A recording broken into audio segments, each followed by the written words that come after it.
You know, despite the fact that this version is not that good, and it's definitely the least favorite version for me, it is still very great, even for a remaster. Or should I say remake? Because technically it is a remake, not a remaster. But let's leave this topic for the next video. So I welcome you to my new series where I will review each version of Incredibox, not in a cringy way. And later I will do a whole rank with them all.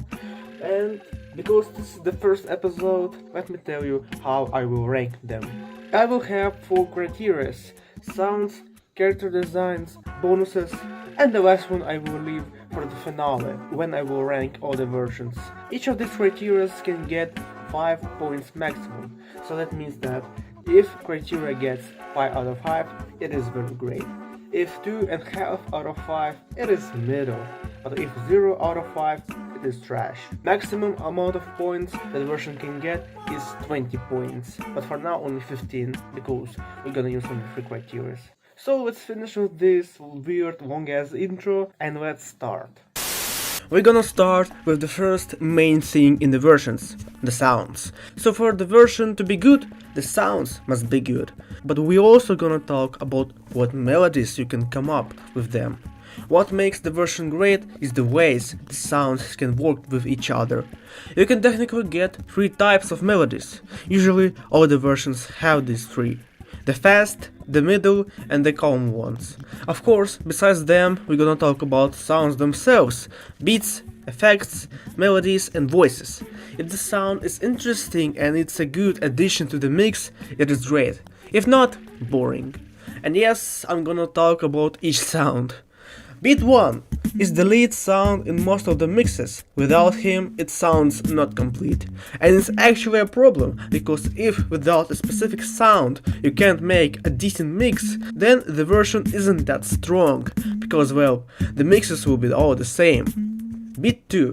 This one is more of a fast type sound, which can be a good addition. Beat 3. Really good addition to the mix, really good snare sound. Beat 4. Kinda boring sound, and it doesn't give that much to the mix. He just does, which is pretty quiet. Beat 5. Mostly it sounds at the end, but it does it very well, and the sound going from left to right is quite interesting. So from beats, we have a very amazing lead and couple of good ones. Effect 1. Somehow it works, but to be honest, the old one was better. Effect 2. Just some squacky, which doesn't sound good. Effect 3, also pretty meh sound, and now he even makes it once, not twice as originally. Effect 4, actually very amazing bass sound, one of my favorites. Effect 5, sounds amazing, kinda like guitar. Most of them are pretty meh, but the new ones, 4th and 5th, are very great. Melody 1. This one is classic, and that soft sound is very good. Melody 2 is very weird and not that melodic. Melody 3, it is very great. Melody 4 gives me chills and goosebumps, very good. Melody 5, a pretty okay one. So from melodies here we got very nice ones, except for the second one. Voice 1, they did the same thing as with third effect, but it still sounds good. Voice 2, good humming. Voice 3, his voice sounds more higher, which made it a little worse. Voice 4, still an amazing one. And voice 5, actually very good new sound. So overall, the sounds are not that amazing, but they are pretty average. Now what about the melody types? The fast tempo here isn't that different from the middle tempo. There are only 2 sounds that can make it, beat 2 and effect 2. The middle tempo is usually the main here, and most of the sounds here are made for that type. The calm one sucks ass. It's not that melodic, and it just feels like a middle tempo, but without the percussion. So basically, the only melody type that you can get really great is the middle tempo. And now, combining all this, we can make a conclusion. The version's sound isn't that diverse, and it can make only the middle tempo very good. So I would give it all 3 out of 5.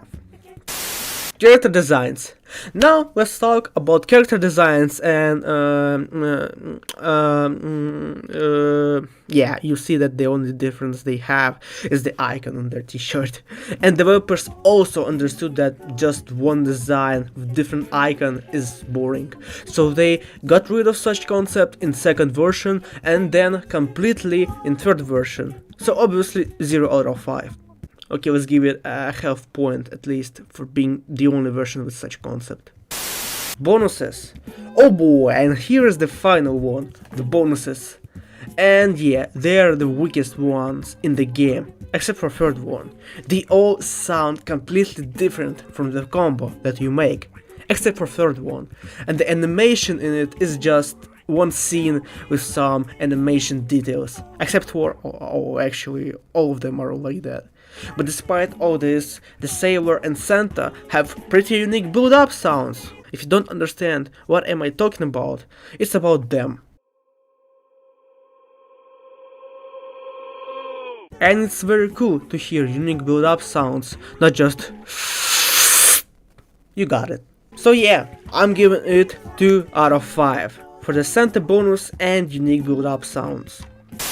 In conclusion, we got 5.5 out of 15 points, which is not even a half. That shows how Alpha, the first version, is not that good, even despite the remaster. But it is understandable, it was their first version that they did in 2009, and other ones are much better, obviously. But let's wrap it up for today. It is only the beginning, and the journey just begins. The next one will be Little Miss. Thank you for watching, and I see you next time.